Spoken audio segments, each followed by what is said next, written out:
وای مقدمې ته وکیل ونیسه او زما ورکوټې جانان بیایي جیلخانې ته وکیل ونیسه. ملګرو د حسنین کومه قصه چې هغه خو به ستاسو یاد وي که نه، کوم پولیسو چې ویوړو او اوس په جیل کې دی، بیا څه قسمه خلکو خبرې کولې چې خودکشي وکړه او دا یې وکړه دا وکړه. تاسو سره ما ویډیو شیر کړی و، مکمل تفصیل هم تاسو سره بیان کړی و. اوس که تاسو خیال وي تاسو ته په سکرین باندې هم ښکاري دا هلک ټول نه مخکې څوک یې نه پیژني، هغو ته به زه ویم چې دا زرشاد کوکو نومې هلک مخکې به په ټیک ټاک راتلو، اوس یې داسې چل کړلی د ټیک ټاک د لارې نه هغه پناه شوی دی. او پناه شوی هغه هم په دې وجه دی که تاسو خیال وي د سره یو ویډیو ریکارډ شوی وه، یو هلک چې کم دی هغه دا نیولی و، څه داسې زیاتیات او داسې اخوا دېخوا، یعنې که هغه ویډیو تاسو وګورئ په هغې کې مکمل هغه هلک ورسره داسې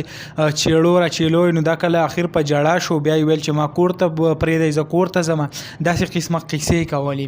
اوس داسې چل شوی دی د دې ویډیو دا کومه تاسو ته ښکاري هم دا راغستې شوې ده او په کم کې چې پولیسو هغه روان کړی دی. نو د ویډیو حقیقت هغه دا دی چې دا کم پولیس چې دی هغه صرف او صرف د ټیک ټاک دپاره یې ورسره ویډیو جوړوله. د بده مرغه که موږ دا وګورو زموږ په خیبر پښتونخوا کې داسې قسمه قصه چې دا هغه ډېره زیاته سیوا شوې ده، یعنې کم ټیک ټاکران چې دي هغه د حکومت سره د پولیسو والا سره په تاڼو کې ویډیو جوړوي او بیا چې کم وروستو رزلټ راځي هم ډېر زیات خراب وي. یعنې که ستاسو خیال وي حسنین چې کومه ویډیو د پولیسو په دفتر کې د نه علاوه تاڼه کې جوړه کړې وه، د هغې نه پس چې اوس خلک کم شیر کوي او کم رنګ وله ورکوي هغه هم ډېر زیات غلط، یعنې خلک ورته وایي په ویډیو باندې چې کم خلک کم ریاکشن کوي وایي چې دا د پولیسو سره داسې میلاو او داسې قصې کوي.